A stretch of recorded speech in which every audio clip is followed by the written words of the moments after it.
पंजोखरा साहिब विवाद में पुलिस पर धोखे से बल प्रयोग करने के आरोपों के बीच अब अम्बाला के एसपी ने पुलिस कार्रवाई को लेकर अपना पक्ष रखा है। एसपी के मुताबिक 13 अगस्त को करीब 1600 लोग पंजोखरा साहिब गुरुद्वारा में एकत्रित हुए थे। पुलिस अधिकारियों ने संगत से बातचीत की कोशिश की, लेकिन संगत ने कहा कि पूरी संगत के एकत्रित होने के बाद ही बातचीत होगी। इसके बाद लोग हाईवे की तरफ बढ़ने लगे और हाईवे जाम कर दिया। जब उनकी मांग पर एफआईआर दर्ज कर दी गई तो भी हाईवे खाली नहीं किया गया और ऐसी मांग रखी जो पुलिस पूरी नहीं कर सकती थी। ही एसपी अम्बाला ने 25 अगस्त को होने वाली मीटिंग को लेकर भी चेतावनी दी है।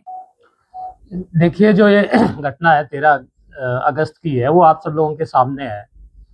ये मामला शुरुआत हुआ था कि 13 तारीख को पंजोखरा साहिब में इन्होंने 1500-1600 लोग इकट्ठे हुए और उन्होंने कुछ मांगे रखी। सुबह से ही पुलिस प्रशासन इनके साथ बातचीत में था।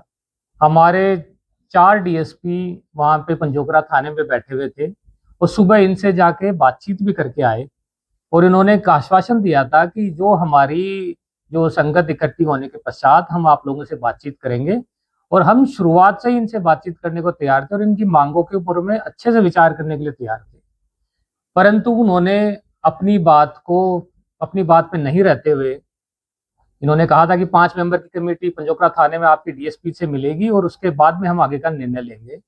उन्होंने हमारी टीम से किसी से बातचीत नहीं की और सीधा उन्होंने एक कॉल दे दिया कि हम NH44 को जग्गी सिटी सेंटर के सामने जाम करेंगे। हमने पंजोखरा साहब में इनको रोकने की कोशिश की, 3 जगह हमने नाके लगा के इनको रोकने की कोशिश की, परंतु ये बहुत ज़्यादा अड़ियल रहे। उन्होंने अपनी गाड़ियों से हमारे बैरिकेड तोड़े, डीएसपी लगे हुए थे उनके सामने गाड़ी चढ़ाने की कोशिश की।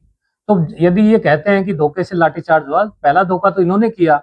जब इनको बातचीत के लिए जब बुलाया जा रहा था, हमारे लोगों को एक भी बार बुलाए बिना इन्होंने डायरेक्टली NH44 को जाम करने का निर्णय ले लिया। उसके बाद में जब यहाँ पे NH44 जाम हो गया, तब 3-4 बार इनको वार्निंग दी गई कि इसको ना करें। इनके प्रदर्शनकारी है, उनके वीडियो सामने आ रहे हैं कि जो हाईवे की ग्रिल तोड़ रहे हैं, सामने वहां पे पेट्रोल पंप है, पीछे गैस का टैंकर खड़ा हुआ है, उन लोगों के साथ मारपीट कर रहे हैं, कॉल ये ऐसी दे रहे हैं। उन्होंने कहा कि एफआईआर दर्ज कर दो और एफआईआर दर्ज करने के बाद में हम जाम को क्लियर करवा देंगे। हमने इनको एफआईआर की प्रति शाम को 5 बजे लाके दे दी थी और उस समय भी इनसे बात हुई थी कि हम अब हाईवे जाम को क्लियर कर देंगे, परंतु उन्होंने फिर से अपनी बात पे मुकर गए और ऐसी मांग रख दी जिसको पॉसिबल ही नहीं था उस समय फुलफिल कर पाना। उन्होंने ये कहना स्टार्ट कर दिया कि जो ऑलरेडी गिरफ्तार हैं उन लोगों को अभी के अभी लेके आओ। और आप इनकी बातें सुनिए, आप इनके जो वीडियोस हैं वो देखो। कुछ वीडियो में ये बोल रहे हैं कि लाठीचार्ज कर दो, गोली चला दो, हम तो यहीं बैठे रहेंगे। कुछ जिनमें से जो एग्रेसिव तरीके से बोलने वाले लोग हैं वो कह रहे हैं कि जी गोली वाली चला दो। ये किस तरह की भाषा है? और इस तरह के जो उपद्रवी लोग हैं वो तो करे समझ में आती है। इनके जो प्रधान थे उनकी आप लैंग्वेज देख लो, उस लैंग्वेज में भी ये बार बार ये बोल रहे हैं कि जी गोली चला दो, लाठीचार्ज कर दो। तो इस तरह की भाषा, ये तो कोई प्रधान की भाषा नहीं थी। इसका मतलब वो मामले को उलझाना चाहते थे, वो सुलझाना ही नहीं चाहते थे। फिर बाद में वो कह रहे हैं कि हम तो उठने के लिए तैयार थे और तभी पुलिस ने लाठीचार्ज कर दिया। आप किसी भी एक बार बताइए कि उन्होंने कब अनाउंसमेंट किया कि हम उठने को तैयार हैं? क्या उन्होंने लाउड स्पीकर पर अनाउंसमेंट किया कि उठने को तैयार है? क्या उन्होंने जाम को खुलवाने के लिए कुछ भी प्रयत्न किए? क्या उन्होंने गैस टैंकर को हटाने के लिए प्रयत्न किए? और उनके लोग सारे लाउड स्पीकर में ये बोले जा रहे थे कि ज्यादा से ज्यादा लोग यहाँ पहुंचो, ट्रोलियों में लोग भर के आओ, गांव से, हर गांव से 2-2 ट्रोली लेके आओ, यहाँ पे पक्का मोर्चा लगाएंगे। तो उनकी भाषाओं से तो हमें कहीं नहीं लगा कि वो मोर्चा उठाना चाह रहे थे। और इस वजह से देखो, रात का समय हो रहा था, मौके की नजाकत बदल सकती है। वहां पे हथियार के साथ लोग पहुंच रहे थे, कुछ लोगों के पास तो असले भी थे, आप फोटो में देख सकते हो, कुछ लोगों के पास असले थे। अब रात के समय क्या घटनाक्रम हो सकता है उसको तो मौके के ऑफिसर को ही देखना होता है। इस वजह से हमें लाठीचार्ज करके इसको क्लियर करना पड़ा। और आपने देखा होगा कि हमने तो बहुत संयमता बरती, सारा हमला हमारे पुलिसकर्मियों ने खाया। उनके लोगों के तो कोई चोटें भी नहीं दिखाई दे रही है ऐसे, और यदि चोटें हैं तो आप बताइए, सामने लेके आइए। तो इस तरह का है कि पुलिस ने बड़े संयम से काम लिया और इनको बार बार समझाने के बाद ये घटनाक्रम हुआ। इसलिए इनको अपनी गलती भी स्वीकारनी चाहिए।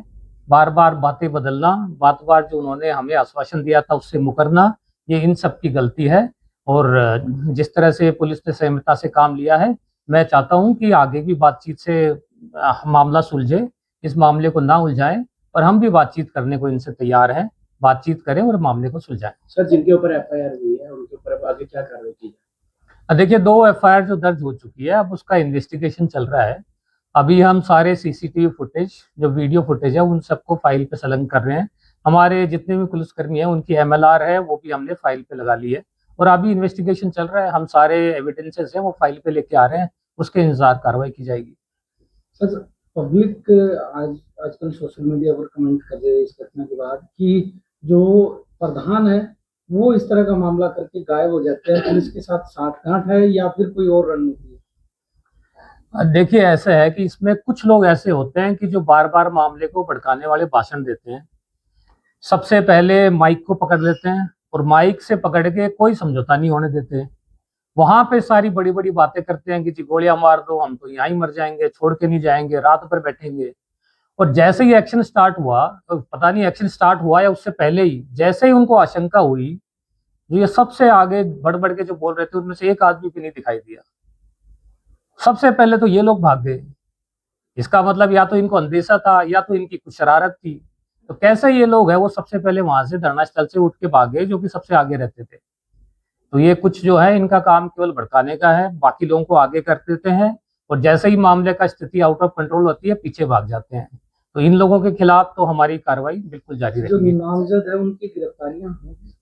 देखिए, अभी इन्वेस्टिगेशन चल रहा है, इन्वेस्टिगेशन अभी स्टार्ट हुआ है। सारे जो सीसीटीवी फुटेज और एविडेंस है उसके अनुसार ही कार्रवाई होगी। 25 तारीख को भी उन्होंने कहा है कि मंत्री साहब गुरुद्वारे में मीटिंग करेंगे, और पहले ही ये चेतावनी दी है कि अगर बाहर से आने वाले संगत को रोका गया तो बड़ा फैसला ले लेंगे। उसके लिए क्या रणनीति बनाई गई है सर हमारे को? नहीं, देखिए, हम तो अभी से ही इनसे बातचीत करने को तैयार हैं और हर स्तर पे बातचीत कर रहे हैं।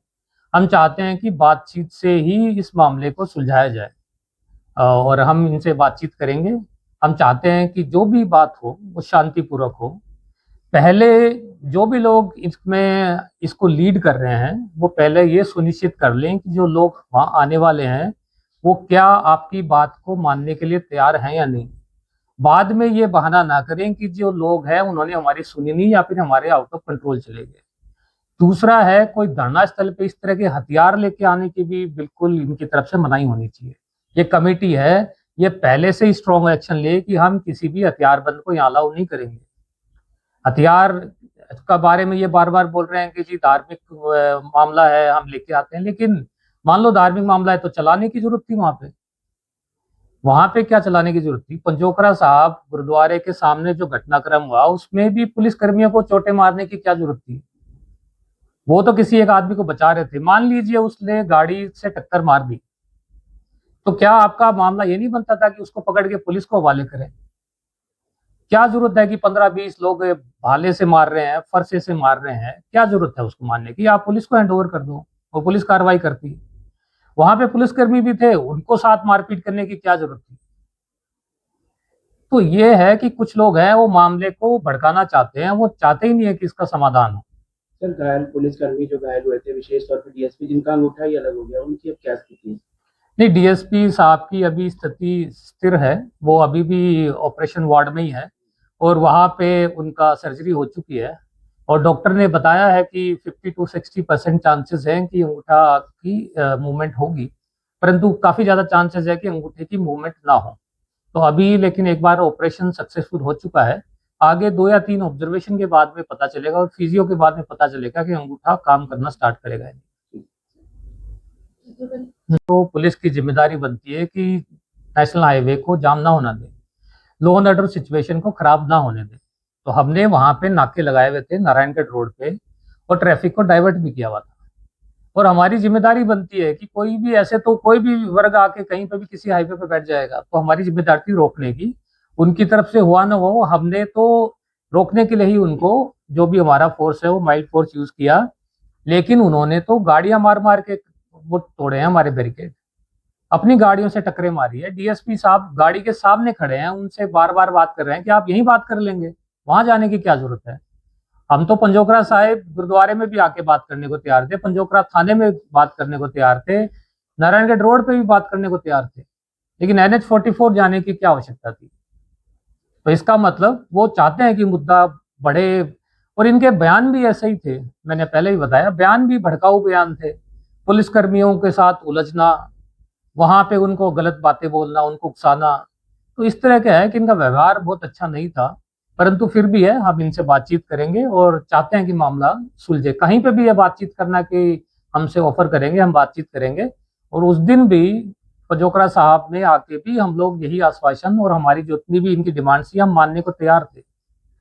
बस इनका ये मुकदमा 307 में दर्ज करवाना चाहते थे, ताकि जो मंड के खिलाफ एफआईआर 307 में हुई है, इसके खिलाफ भी 307 में हो जाए। जबकि गाड़ी तो मंड चला भी नहीं रहा था, गाड़ी तो उसका बेटा चला रहा था। परंतु ये इनकी डिमांड थी कि बाप और बेटे दोनों के खिलाफ एफआईआर हो बाय नेम। तो आप बताइए, गाड़ी जो चला रहा है उसी के खिलाफ मुकदमा बनता है, लेकिन इन्होंने दोनों के खिलाफ करा। फिर भी हमने ये बात मानी उनकी। ये भी वीडियो में दिख रहा है कि वो गाड़ी उसने इसलिए भगाई क्योंकि उसके पीछे कुछ लोग अटैक करने के लिए दौड़ रहे थे। चलो, फिर भी हमने 307 का मुकदमा किया। फिर भी अब मैं चाहता हूं कि जो ये कमेटी है वो अच्छे से विचार करके इस पे बातचीत करे और मामले को सुलझाने की तरफ बढ़े। ऐसी डिमांड्स ना करें जिनका करना ही संभव नहीं। नारेबाजी भी कीजिए। किस तरह के नारे